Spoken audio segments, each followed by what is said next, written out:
Hi everyone! So I thought I'd do another nature trail today, / a day in my life. A lot of you seemed to like my last video where I showed you just a few snippets of a day in my week. My weeks do vary quite a lot and my days don't always kind of play out the same. But today I am on my way to collect some data again for my research. So I thought I'd bring you along and let's just see what species we can find along the way as usual. But yes, I started off the morning with a lovely cup of tea and I replied to some emails. I did a little bit of research as well, and I am now in a beautiful woodland about to head out to one of my survey sites. And yeah, I just wanted to bring you guys along to see what we could find.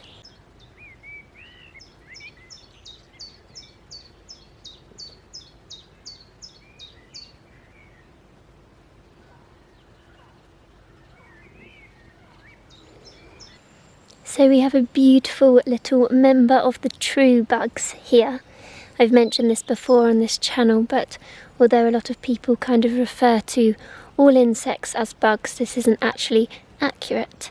It is the Hemiptera species that are true bugs, and they are characterised for their sap-suckling beaks that they use to suck the juices out of plants, which is really cool. And they go through different life stages as well. This one here isn't actually an adult yet, and the life stages are quite distinctive in between as well. They look quite different in between each one for some of the species.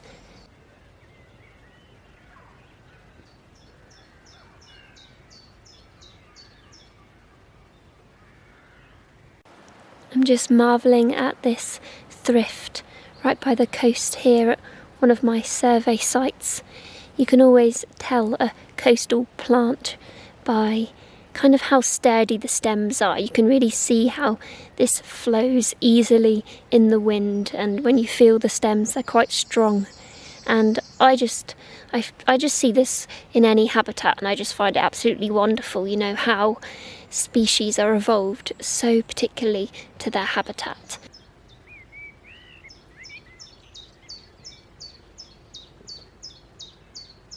There's a beautiful red admiral.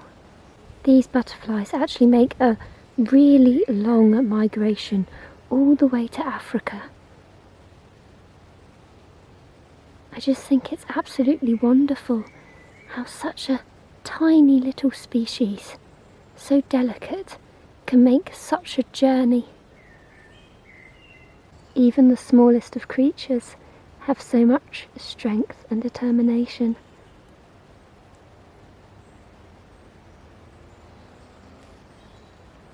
So I've just found this really pretty little comma butterfly. Sadly it's not alive, but I think I might actually take it home and have a look at its beautiful wings under the microscope, because you can see the wing scales, as they're called for moths and butterflies, up close under microscopes obviously, but they're so detailed and so pretty, so I will definitely go and give that a go when I get home. But some really cool facts about comma butterflies.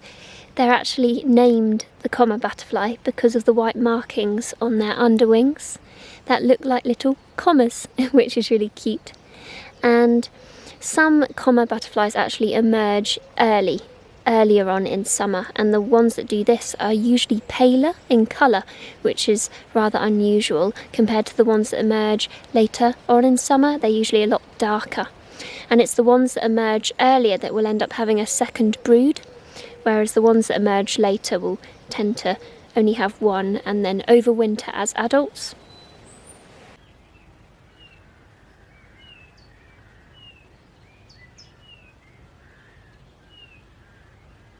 So I think I might end this vlog here. I'm at one of my favourite places to sit and I'm just listening to the birds. I got some good data today as well, but I think the majority of the footage on this vlog is probably going to be of the species I found. And I also might show a few snippets at the end of what the butterfly wing looked like under the microscope. I actually have an attachment for my phone for my microscope, so I can get some cool images of anything I look at under the microscope. But yeah, I hope you enjoyed this vlog, and I hope you're all doing well, and I'll be back very soon with another nature trail. That rhymed. But yeah, for now, keep safe and I'll see you all again soon. Bye.